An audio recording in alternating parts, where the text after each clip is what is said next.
ගාථාව කිව්වේ කුණු ගඳ ගහන මොඩ වලකට ජරා වලකට වැටිච්ච රජ කෙනෙක්. එයි මම මේක අද කියන්නේ අද මේ ගාථාවේ තේරුම වැරදියට කියලා ඒක සමාජ මාධ්‍ය හැම තැනින් පැතිරලා යනවා. හිතන දේ වෙන්නේ වෙන දේ හිතා ගන්නත් බෑ කියලා.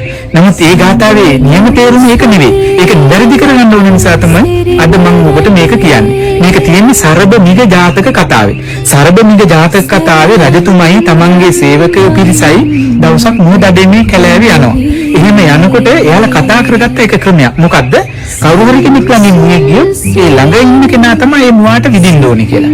ඉතින් සේවක පිරිස උපක්‍රමයක් යොදලා රජුරුව ළඟ ඉන්න මුවෙක් යන විදිහට සැලැස්සුවා. ඒ විදිහටම රජුරුව ළඟින් මුවෙක් දිව්වා. ඒ ගියේ නිකන් කෙනෙක් නෙවෙයි මුව රජුරුව. සරබ මිග කියන මුවා. මෙහිම වේගෙන් දිව්වා. රජතුමාට උණීතලෙන් විද්දට ඒක වැරදුනා. මොකට වැදුන්නේ නැහැ. ඉතින් ළඟ හිටපු සේවක පිරිස රජුරුවන්ගේ උසුළු විසුළු කරන්න පටන් ගත්තා. අයියෝ රජතුමාට හරියට විද ගන්න බැරි වුණානේ කියලා. රජතුමා ලැජ්ජාවටපත් වෙලා දුනු ඊත්තල විසි කරලා කඩුව අරන් මුවා පස්සෙන් වේගෙන් දුවන්න පටන් ගත්තා. ඊට පස්සේ මුවා පස්සෙන් යන අතරේ රජතුමා අර කුණු මඩ වලකට දරා ගඳ ගහන දුග දහමන වලකට වැටුණා. මුවා වේගෙන් දුවලා ආපස්සට හැරිලා බැලුවා. බලනකොට රජතුමා නැහැ. මුවා දැනගත්ත අර වලට වැටෙන්න ඇති කියලා. වල මගහැරලා මුවා දිව්වේ. මුවා දන්නවනේ කැලේ පිළිබඳව. ඊට පස්සේ මුවා වේගෙන් ආපස්සට ඇවිදින් රජතුමා ළඟට ඇවිදින් කතා කරලා රජතුමා වලින් බොඩ ගත්තා. මුවා වලට බහැලා ශක්ති සම්පන්න මුවා රජතුමානේ. බොඩ ඇරගෙන රජතුමාට ධර්මයේ දේශනා කරා. යහපත් දේවල් කරන්න කියලා. මේක ජාතක කතාවක් නේ. ජාතක කතාවේ තියෙන දේ මම මේ කියන්නේ. ඊට පස්සේ රජතුමා මුවා පිළිබඳව පැහැදිලා මුවා ඇතුළු සියලු මුවන්ට අභයදානිය දුන්නා.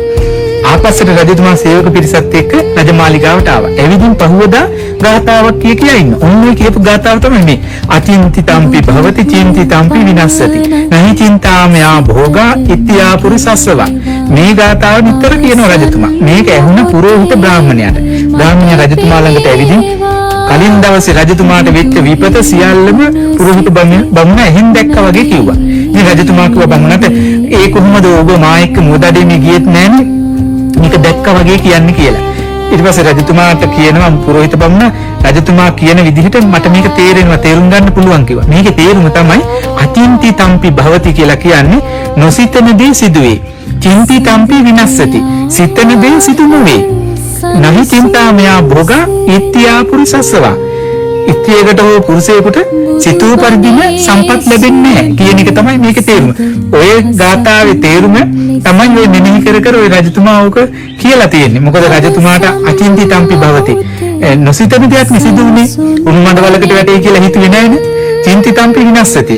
Taman සිතන දේ සිදුුනේ නැහැනේ. ඉතින් විනාශ දෙයක් නෙවෙයි මොහොතේ කියලා ඒ මුවා අරගෙන ඉන්න ලැබුණේ නැහැ. අමුතුම දෙයක් නිසිද්ධ වුණේ. ධර්මය අහන්න ලැබුණා මුවෙක්ගෙන්. ඒ විදිහට අභේදානිය දුන්නා මුවන්ට. ඊට පස්සේ Taman නොහිතන විදිහට එන්න සිද්ධ වුණා. මේ හැම දෙයක්ම වෙනස් වුණානේ. අන්න ඒක තමයි ඔය ගාථාවෙන් ඔය සඳහන් වෙන්නේ. ඒක නිසා මේක නිවැරදිව තේරුම් ගන්න ඕනේ.